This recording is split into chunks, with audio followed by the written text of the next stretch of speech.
Oke, saya kenal, terima kasih. Nah, ya. Dan maksudnya, oke, maksudnya kita masuk kepada penjelasan. Oke, pada pertemuan pertama ini kita akan bahas tentang ATM baru. Setelah kemudian kita membahas tentang era kolonial, kemudian membahas tentang pergerakan nasional, kita masuk kepada pendidikan Jepang. Well, kalau kita lihat Jepang, apa sih yang kalian pikirkan ketika bicara Jepang?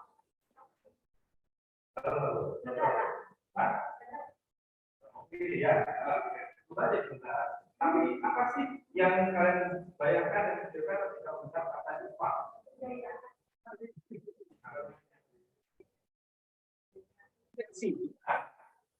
Oke, itu terbaik.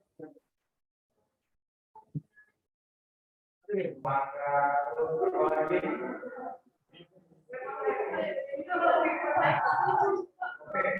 Oke, Jepang pasti identiknya dengan komik, manga, apapun ya Islam tersebut.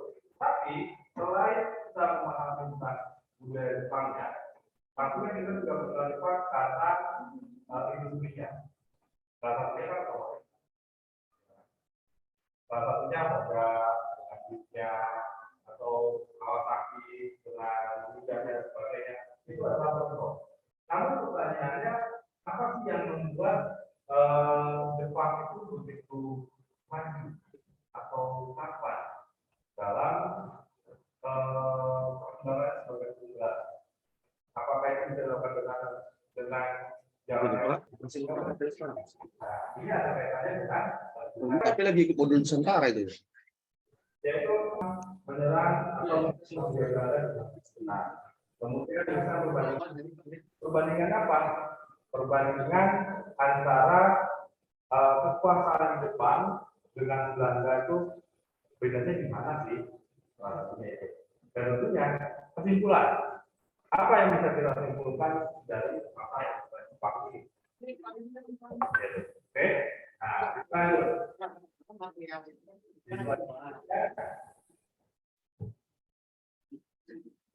oke. Di bagian satu kita akan membahas tentang modernisasi dan perkembangan imperialisme Jepang. Kalau ada yang pernah baca atau nonton apa ya, Samurai X misalnya, kalau waktu kan nggak tamat-tamat ya. Sekarang kita waktu itu tamat itu ditanya dari saya zaman masih SMA sampai udah tua pun masih aja. Jadi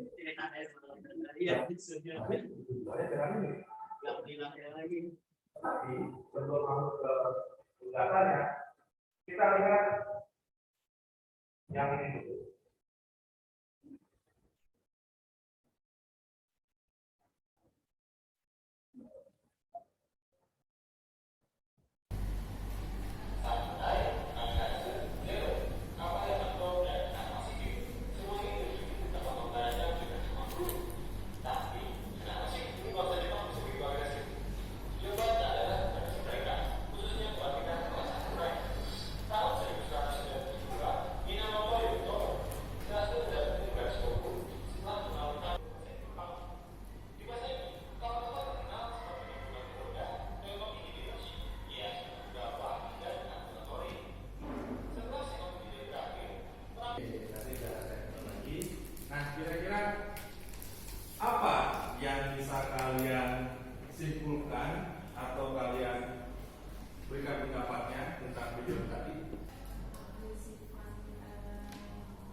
Kekuasaannya gitu loh, jadi kayak kan tadi juga kan dia agresif karena ada tradisinya juga ya Pak, jadi dia tuh bisa agresif karena dia mengembangkan tradisinya juga tapi mengikuti apa ya perkembangan juga, mungkin seperti itu Pak yang dari saya dapat.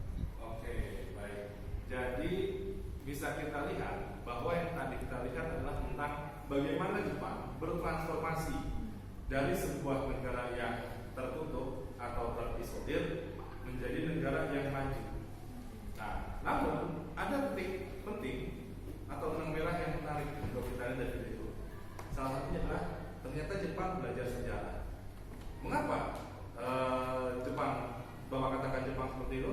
Karena di segmen terakhir video itu Jepang merasa dia tidak ingin bernasib sama dengan Cina, yang membuat Jepang akhirnya terbuka dengan dunia luar atau dunia lain. Bukan dunia hantu, bukan. Beda lagi kalau dunia hantu itu perlu metafisika yang sangat berat. Kan? Revolusi kan itu harus menghancurkan struktur masyarakat yang ada. Contoh revolusi Rusia. Nanti di sejarah dunia bahasanya yang itu. Kenapa? Yang berubah adalah bagaimana Jepang bisa menjadi barat tanpa harus kehilangan identitasnya. Itu kuncinya. Jadi Jepang ketika itu pada era, saya lanjut lagi,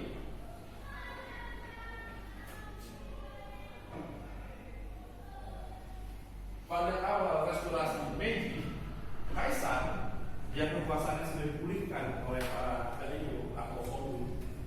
Shogun itu ada mereka.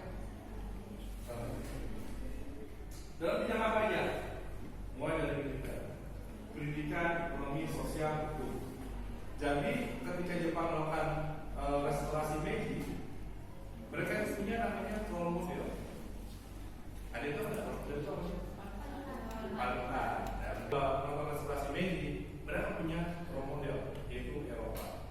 Tapi Eropanya banyak. Tapi tidak hanya Eropa, Amerika juga. Contoh militer, Jepang membangun militernya berdasarkan role model dari Jerman atau Rusia. Kemudian dari pendidikan dari Inggris dan Amerika Serikat. Kemudian dari ekonomi dari Amerika Serikat. Sosial dan hukum dari Eropa. Saya lupa, atau hukum itu dari Prancis atau Belanda, saya lupa persis. Tapi yang jelas di militer sendiri memang dia mengambil role model dari Rusia. Mengapa Rusia yang diambil? Well, karena itu Rusia atau Jerman sekarang namanya merupakan kekuatan militer yang paling dihormati di Eropa. Jadi mereka belajar dari yang terbaik. Ya sama halnya seperti kalian nanti ke depan, role model ini kan tentunya akan membawa kita ke arah yang positif. Jadi tentunya harus dengan benar. Lalu kemudian ada doktrin atau Q. Ya, Batavia nanti akhirnya dijadikan kota terbuka. Artinya apa? Tidak ada perlawanan di sana. Kenapa? Kalau dijadikan tempat perlawanan ya hancurlah gedung-gedungnya dan sebagainya dan masyarakat sipil. Sampai akhirnya pemerintah Hindia Belanda memindahkan pemerintahan sementara ke Bandung, ya, yang kita kenal saat itu. Jadi disinilah yang nanti tentara-tentara Jepang ini merangsek masuk dari barat sampai ke timur. Tapi mereka nggak serempak nyampainya. Karena apa? Kendala di geografis Pulau Jawa. Jadi salah satu penyebab kenapa Jawa jadi tempat target utama karena adalah kunci dan pusat pemerintahan di sana. Teorinya adalah ketika semua pemerintahan dikuasai oleh kekuatan luar, maka yang lain akan mengikuti. Salah satunya itu konsepnya dahulu. Tapi kalau sekarang saya agak lupa teorinya apa. Ya, jadi sebagai perkataan juga bahwa ketika itu yang menyerang kepada Jepang bukanlah pemerintahan sipil, tapi militer. Karena ketika Gubernur Jenderal Hindia Belanda melakukan negosiasi saat itu, dia menyatakan, tidak bisa, saya harus dapat persetujuan dari order. Ya tentara Jepang yang udah capek, itu kan panas segala macam, ya marah, kesel. Kenapa? Kalian kelompok membagikan kalian kelompok sebanyak kurang lebih 5 kelompok, isinya antara 5 sampai 6 orang. Oke, tugasnya ngapain Bapak? Tugasnya ini akan Bapak berikan melalui semua lembaga kerja. Bapak sudah menyiapkan lembaga kerja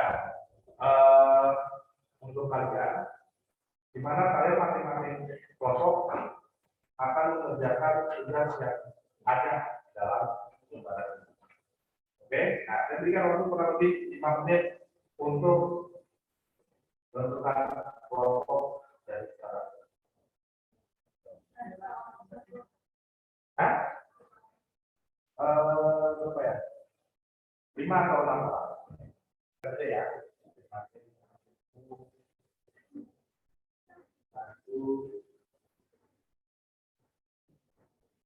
7 berapa?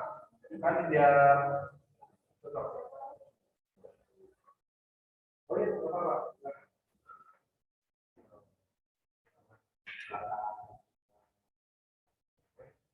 Ya, restorasi Meiji, kemudian ada apa namanya, ada Jepang, kemudian terbentuknya organisasi militer, dan yang terakhir juga mengapa. Jadi kenapa saya buat tema seperti itu?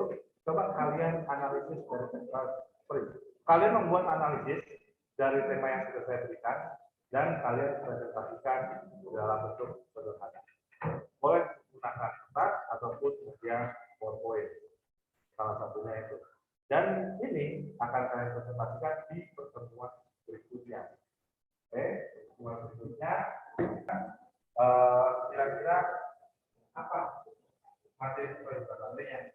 Dari referensinya dari sekarang. Dari materi yang sudah saya sampaikan, kira-kira adakah yang ingin memberikan kesimpulan tentang materi tersebut? Apa yang kalian peroleh dari materi yang sudah kita bahas? Silakan waktu lagi. Coba. Kalau menurut saya pribadi,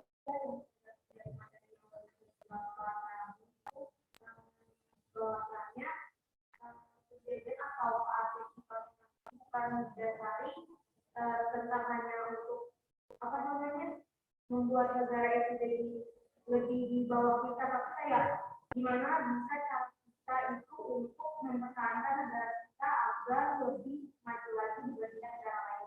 Oke, jadi itu referensinya. Jadi saya katakan kenapa saya memberikan materi kepada kita sebagai apa tadi? Supaya kita paham. Kita harus belajar dari yang lain dalam arti positif. Ada sebuah pepatah, apa ya? Pepatahnya dari Cina, kalau benar. Sebelum kalian untuk mengalahkan tubuh, kalian harus belajar dengan doa. Maka kita akhiri dengan doa. Silakan. Ya.